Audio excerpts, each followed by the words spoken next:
Hello and welcome to Broadcasting Scotland. It's Thursday the 30th of December and this is Scotland at 7. I'm Andrew Wilson and this evening I'm hosting the programme from Edinburgh.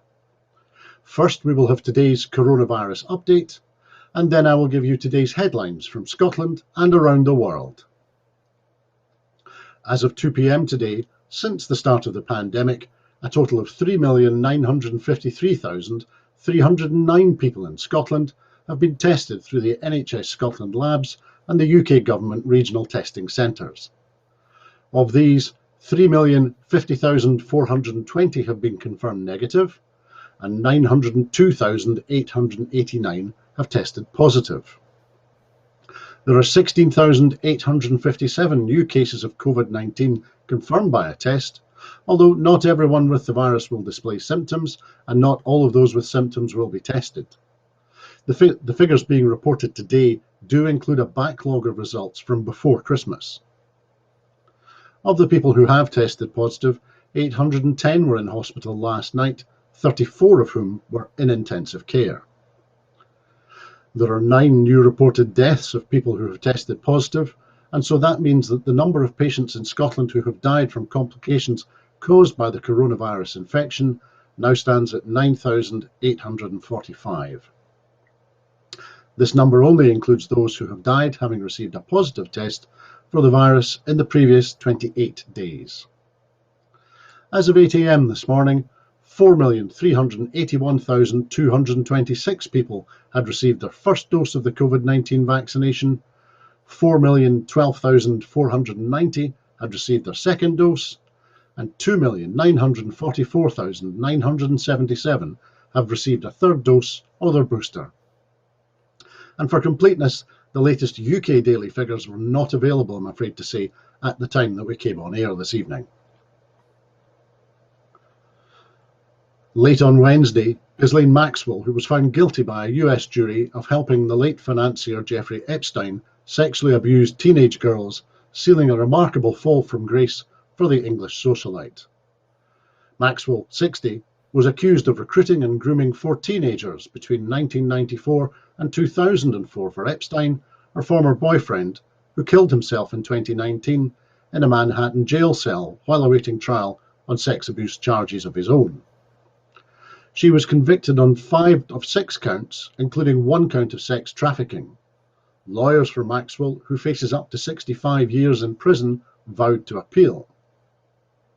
Maxwell's trial was widely seen as the reckoning that Epstein never had, and one of the highest profile cases in the wake of the Me Too movement, which encouraged women to speak out about sexual abuse by famous and powerful people.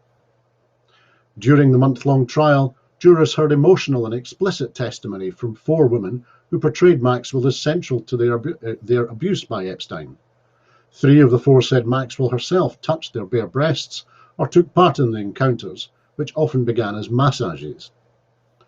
Maxwell's attorneys sought to undermine the women's credibility, arguing that they were motivated by money to implicate Maxwell, since all 4 had received million-dollar awards from a compensation fund for Epstein's victims. But the women disputed these characterizations, saying they decided to testify out of a desire for justice, not for money. "Money will not ever fix what that woman has done to me," testified one woman, known by her first name Carolyn, who said that Maxwell once touched her bare breasts and buttocks as she prepared to massage Epstein when she was 14 in 2002. Carolyn's case was at the heart of the sex trafficking charge because she said Maxwell would sometimes hand her hundreds of dollars in cash after she gave Epstein erotic massages. Epstein would masturbate during the encounters in his Palm Beach, Florida estate, Carolyn testified. The jury deliberated for 5 full days before reaching their verdict. Maxwell's lead defense attorney, Bobby Sternheim, and members of her family vowed to appeal the 5 guilty verdicts on sex trafficking and conspiracy charges as they left court on Wednesday, but their efforts to clear her face considerable obstacles. Though he largely escaped scrutiny in Maxwell's trial, the Duke of York will not be able to dodge the spotlight in the new year, when he is sued for alleged sexual assault. Prince Andrew will have been deeply relieved when his accuser, Virginia Giuffre, was not called as a witness in Maxwell's case, but next week she is due in a New York court for the next stage in her civil action against him, a lawsuit that Andrew's lawyers will do everything to get thrown out. She claims the Queen's son had sex with her on 3 occasions 2 decades ago when, aged 17, she had been sexually trafficked by Epstein, allegations that Andrew vehemently denies. A BBC News interview with a lawyer accused of the sexual abuse of a minor after Ghislaine Maxwell's conviction did not meet the BBC's editorial standards, the corporation has said. The broadcaster has been inundated with complaints about the interview with Alan Dershowitz, which was broadcast on the BBC News channel shortly after Maxwell was found guilty of sex trafficking in a New York court on Wednesday. Dershowitz, who was previously Epstein's lawyer, has been accused of sexual abuse by Virginia Giuffre, who has made similar claims against Prince Andrew. Both men deny the allegations. When interviewed on the BBC News channel on Wednesday, Dershowitz was introduced simply as a constitutional lawyer. He was then allowed to attack Giuffre's credibility without challenge from the presenter. A BBC spokesperson said on Thursday that Dershowitz was not a suitable person to interview as an impartial analyst, and we did not make the relevant background clear to our audience. We will look into how this happened. In the interview, Dershowitz congratulated the prosecution in the Maxwell case for not calling Giuffre as a witness, because they ultimately didn't believe she was telling the truth, and they didn't believe a jury would believe her, and they were right in doing so, he said. The BBC did not mention that Dershowitz and Giuffre are locked in lawsuits over the veracity of her claims that he was part of a group of powerful men to whom Epstein offered her for sex. She sued him for defamation after he called her a liar, and he countersued, claiming that she was making false claims about him as part of a plan to extort money from a far wealthier member of Epstein's circle. The Labour MP Nadia Whittome tweeted, "Alan Dershowitz, who was accused of the same crimes as Prince Andrew, is on the BBC trying to silence victims, following Ghislaine Maxwell's conviction. I can't believe that this needs to be said, but the BBC should not be giving a platform to people accused of child sexual abuse." The record number of COVID cases reported in Scotland follows the international trend. In the USA, health experts warned of a rising tide of infections led by the Omicron variant. For the second day in a row, the US had a record number of new cases, with more than 290,000 reported on the daily moving average. At least 18 states saw record numbers of infections as overall hospitalizations rose by 27%. Dr. Anthony Fauci said on Wednesday that early data shows that Omicron appears less severe, but continues to advise vaccinations, masks, and physical distancing. Another specialist, Dr. Peter Hutz at the Baylor College of Medicine, suggested that we have to be really careful about being too dismissive of Omicron. Politicians in Moscow expect a wave of Omicron-led infections in January and February, with a Kremlin source expecting that daily infections could top 50,000 people. France is restricting travel to and from the UK to slow down the spread of Omicron. UK arrivals into France will need to download an app, register their French address, and remain in quarantine until they can provide a negative test. And in England, surge hubs are planned to deal with the expected wave of Omicron cases. The NHS Medical Director, Professor Stephen Powis, said that the service was on a war footing. Across the UK, an increase of 41.4% in COVID cases was reported, although hospitalisations and deaths have not yet increased. Professor Powis said, "The NHS cannot wait to find out before we act," referring to uncertainty about the severity of the Omicron variant. And essential workers, those at highest risk, and anyone eligible for new COVID treatments will be prioritised for a PCR test site slot. This measure is being taken to ensure timely access to PCR testing, as rising rates of COVID-19 infections are resulting in increasing demand. It is vital that essential workers get the test results they need to qualify for a prompt exemption from self-isolation. However, testing remains available for anyone who needs it. Test and Protect will also focus resources on those most at risk of harm. This means most people will be contacted by text message or email, with contact tracers prioritising telephone calls to those linked to higher risk settings, such as hospitals and care homes. People should respond to the text or email message and complete the online form provided, so close contacts can receive the advice they need as quickly as possible. The SNP has demanded that the UK government make closing the gender pay gap a priority in 2022 by strengthening employment law, which remains reserved to Westminster. The call comes after figures revealed the gender pay gap increased across the whole of the UK in the last year. Scotland has maintained a smaller gap than the UK average, as it has done over the past 5 years. Median hourly earnings rose by a greater percentage change for men than they did for women in 2021, highlighting just how far the UK has to go in tackling this issue resolutely. Last year, the UK government suspended gender pay gap reporting. The SNP at the time demanded it be reversed, saying it was more important than ever during a pandemic that was set to widen it. The party also said it would severely impact the progress made in narrowing the gender pay gap. The SNP MSP Gillian Martin said, "Scotland has taken great strides towards combating the gender pay gap and inequality between men and women more generally, but we need more powers to go further in achieving a truly equal society." The gender pay gap may be smaller in Scotland, she continued, than it is across the UK, but our economy could benefit by a further £15 billion if we had the powers to tackle that gap and work to close it for good. To help us to do that, the UK government must either strengthen employment law or devolve employment law to the Scottish Parliament. Surviving members of the Kindertransport have urged the government to reopen safe routes for refugees in Europe, especially children trying to reach the UK or risk more tragedies occurring in the English Channel. Alf Dubs, Stephanie Shirley and Erich Reich, who all arrived in the UK between 1938 and 1939 as child refugees on the Kindertransport, an initiative set up to rescue nearly 10,000 Jewish child refugees before the Second World War, said the UK was losing its moral authority in the world and urged the government to change tack. Their warning comes amid deepening calls for a public inquiry into the deaths of 27 refugees who drowned in the Channel last month, after lawyers representing bereaved family members said serious failings in the rescue operation may have contributed to their deaths. "We warned that this would happen and that the policies the government has been following was going to lead to this happening," Lord Dubs said. "We shouldn't allow this to happen. We should do the right thing. And the right thing is to have safe and legal routes for people to find safety. Not every refugee in the world, but certainly those that have some connection with Britain."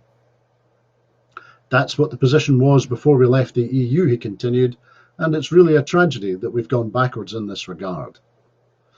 In 2016, the government accepted an amendment by Dubs to resettle 3,000 child refugees.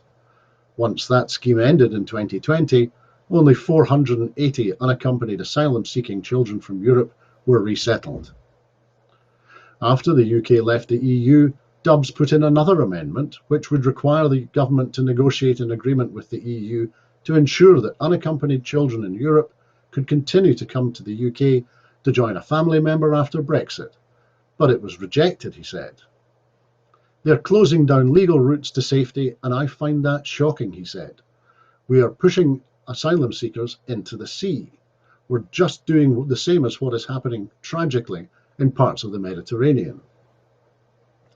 Dame Stephanie pointed to a recent survey by Safe Passage, which campaigns for safe legal routes for refugees seeking protection, that showed that more than half the children the charity was supporting had lost faith in the legal process. Sir Erich, who is chair of the Kindertransport group at the Association of Jewish Refugees and who was knighted for his charitable work, said he was upset when he saw the news of the record number of refugees dying crossing the Channel. He believes, as a minimum, the government must announce an ambitious directive that resettles child refugees in Europe with a connection to the UK. At least 3 members of a Saudi hit squad convicted by the kingdom of murdering Jamal Khashoggi are living and working in 7-star accommodation inside a government-run security compound in Riyadh, according to a source connected to senior members of Saudi intelligence. The assassins are believed to be staying in villas and buildings run by Saudi Arabia's state security agency, far from the walls of its infamous prisons. The source has spoken to 2 witnesses who claim to have seen the men. They said family members frequently visit the men, who are able to use a gym and workspaces on the site. All were sentenced before a Saudi court, in a trial broadly condemned as a sham, though only one of them, Salah al-Tubaigi, was named. Some received death sentences, which were later commuted to life terms. These sightings cast further doubt on Riyadh's claims to be holding the killers to account, and comes as Crown Prince Mohammed bin Salman's most trusted advisor, Saud al-Qahtani, has re-emerged in the royal court after 3 years in hiding. Qahtani was acquitted of any involvement, despite a Western intelligence assessment that he had masterminded the assassination at Prince Mohammed's behest. The source confirmed that Tubaigi, the forensic scientist who dismembered Khashoggi inside the Saudi consulate in Istanbul, was one of those seen inside the facility.